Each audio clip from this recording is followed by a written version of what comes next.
Power bank দেখছেন, এরা ধানমন্ডি চলে যেতে।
ওনাদের ফোন দিয়ে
সবাই আমাদের নারী বোনদেরকে বসা যায় করে দেন।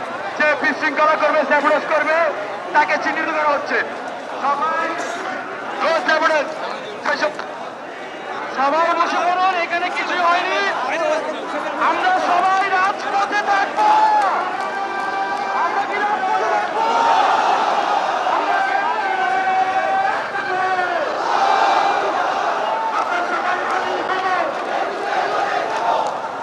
আমরা সবাই হাতি হবে।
ভাই ছিলেন রংপুরের সেই বিপ্লবী তরুণ তাদেরকে দেখানো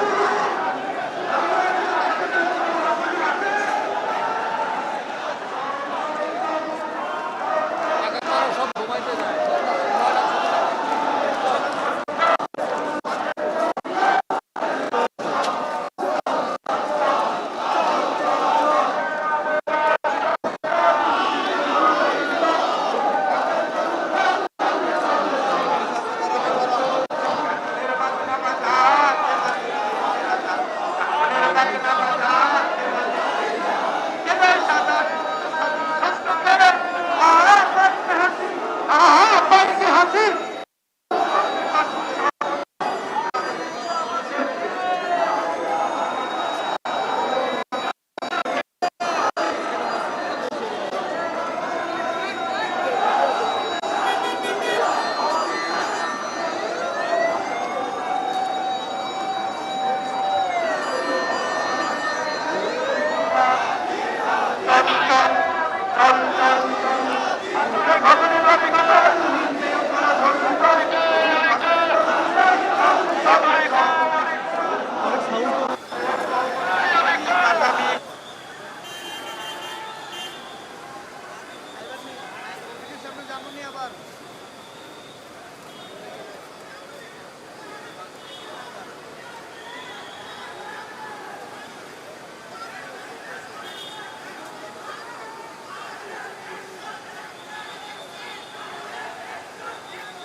দর্শক, আমরা বর্তমানে আমরা রয়েছি রাজধানীর শাহবাগে, যেই শাহবাগকে বলা হয় সকল আন্দোলনের কেন্দ্রবিন্দু।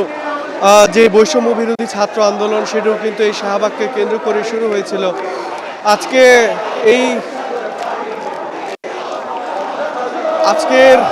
এই বিক্ষুব্ধ জনতা আসলে এক হয়েছে এই শাহবাগে এসে, এবং এর একটি কারণ জুলাই অভ্যুত্থানের অন্যতম নায়ক শরীফ ওসমান হাদী। তিনি আজ রাত 10:45টার সময় বাংলাদেশ সময়ে তিনি মৃত্যুবরণ করেছেন। গত শুক্রবার তার উপর আতঙ্কিত হামলা হয়। দুজন আওয়ামী লীগের দুজন সন্ত্রাসী, যাদের বিরুদ্ধে অভিযোগ আনা হচ্ছে, তারা ছদ্মবেশে কিন্তু তার যে নির্বাচনী প্রচারণা, সেই প্রচারণায় কিন্তু সামিল হয়ে তাকে খুব কাছ থেকে গুলি, তিনি বহুদিন হাসপাতালে শুরুতে তিনি ঢাকা মেডিকেলে ছিলেন। ঢাকা মেডিকেল থেকে তাকে এভার কেয়ারে নেওয়া হয়। এরপর উন্নত চিকিৎসার জন্য তাকে সিঙ্গাপুরে নেওয়া হয়, এবং সবশেষ আজকে সিঙ্গাপুর জেনারেল হাসপাতালে তার মৃত্যু হয়। এবং তার মৃত্যু পরে কিন্তু বিক্ষুব্ধ জনতা কিন্তু তারা রাজধানীর শাহবাগ মোড়ে এসে জড়ো হয়, এবং আমরা যতটুকু দেখছি বিভিন্ন ছাত্র সংগঠন এবং যারা সাধারণ শিক্ষার্থী রয়েছে এবং বিভিন্ন পক্ষ থেকে কিন্তু আসলে এখানে মানুষ এসে জড়ো হচ্ছেন।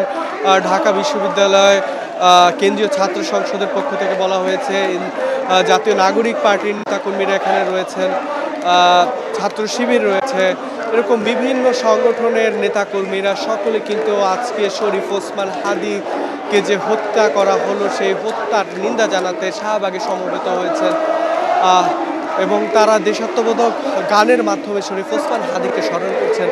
এবং একটি বিষয় বলে রাখতে চাই, এই শরীফ ওসমান হাদি যে 4 জুলাই অভ্যুত্থানের সময় যিনি রামপুরা থেকে তার সংগ্রাম সমন্বয় করেছিলেন, সেই ওসমান হাদি কিন্তু জুলাই অভ্যুত্থানের পর থেকে অর্থাৎ 5 আগস্ট পরবর্তী সময়ে দেশের অন্যতম একটি চরিত্রে আসলে পরিণত হন।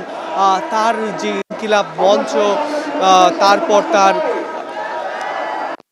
তিনি একটি সাংস্কৃতিক একটি সংগঠন তৈরি করেন, যে সাংস্কৃতিক সংগঠনটি ফ্যাসিবাদ বিরোধী এবং বাংলাদেশের সংস্কৃতিকে লালন করে এমন একটি সংগঠন, কালচারাল সেন্টার তিনি তৈরি করেন। এরপর সবশেষ তিনি